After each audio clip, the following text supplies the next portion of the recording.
Bonjour les amis, aujourd'hui je ne vais pas vous parler trop des Gilets jaunes, mais je vais vous parler du pacte de Marrakech sur l'immigration. Amusez-vous sur les barrages de Gilets jaunes à discuter de cela, personne n'est au courant.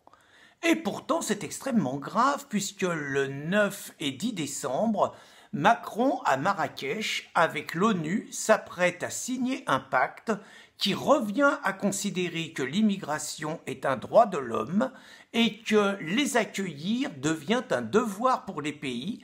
Autrement dit, il n'y a plus d'immigration illégale, il n'y a qu'une immigration qui devient un droit.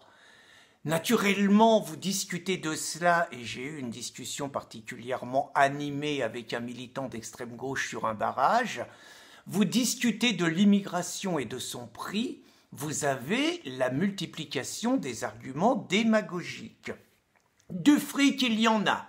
Il paraîtrait qu'il y aurait 30% de nourriture qui serait virée tous les jours, donc on peut nourrir tout le monde. Il ne faudrait pas opposer deux misères.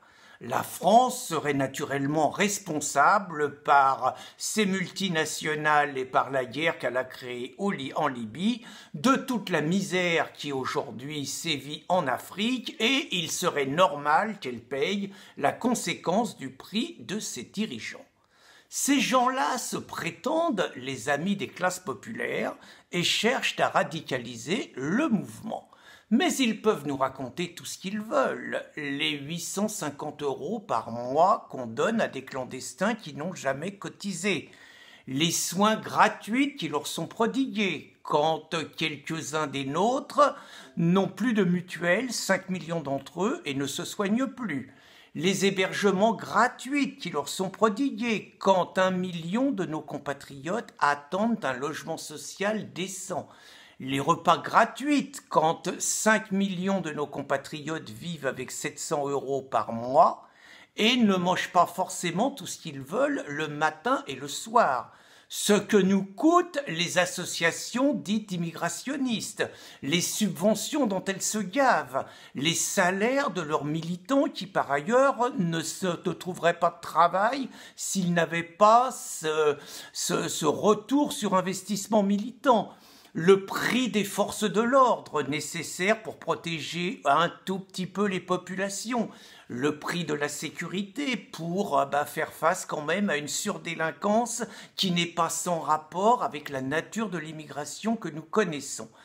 Gérard Pins, économiste, avait situé à 70 milliards d'euros le prix de l'immigration et c'était avant 2015. Les idéologues de gauche peuvent nous raconter tout ce qu'ils veulent, ils peuvent nous sortir leur catéchisme et leur discours de repentance.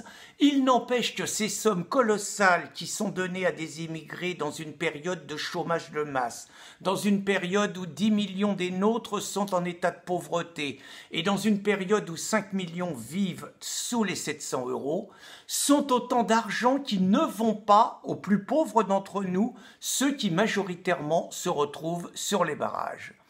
Macron nous explique hier qu'au nom de la dictature écologique, les Français vont devoir se serrer la ceinture et payer une transition qui ne sert qu'au dogme des écolos.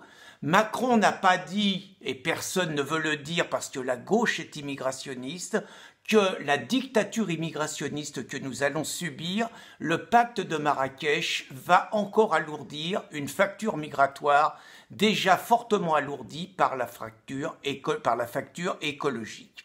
Avec Macron, c'est la ruine des classes populaires et la préférence immigrée au détriment des Français de souche. Que cela plaise ou non aux gauchistes, c'est la vérité.